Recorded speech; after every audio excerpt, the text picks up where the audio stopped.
An Introduction to United States Imperialism: How the United States Tried to Bring Manifest Destiny to the Rest of the World.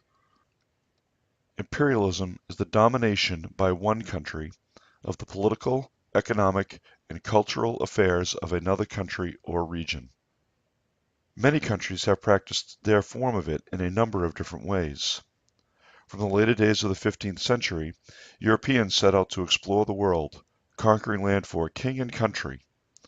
On some level, this was to spread the ways of life of that particular country, but originally it was to bring back as much wealth to the mother country as possible. It can be argued that the United States took similar steps with the Amerindians that they came in contact with almost as soon as the country gained its independence. This would later be wrapped up in the idea of manifest destiny, the idea that the Christian God had so blessed the United States with democracy and a unique form of government that it was inevitable that the country would dominate from sea to shining sea. Before the start of the Civil War, the United States had expanded everywhere it could have on the North American continent between Canada and Mexico.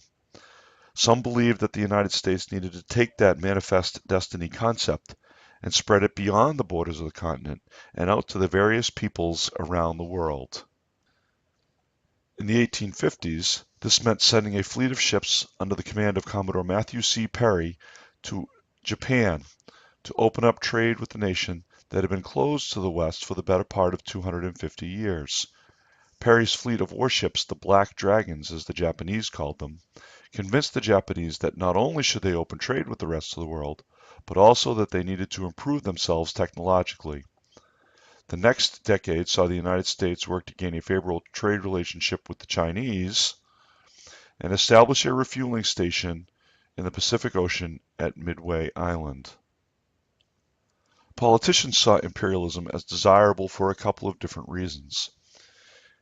Henry Cabot Lodge and Teddy Roosevelt believed that if the United States was to continue to grow as a world power, the country needed to gain as much territory as possible. This would enable the United States to gain trading partners as well as land for military bases. Albert C. Beveridge took a more quote-unquote humanitarian approach, believing the idea of social Darwinism, that the United States and its people would continue to thrive and expand because they had been shown to be the fittest, and that made it the responsibility of the United States to help other people see what that was really all about.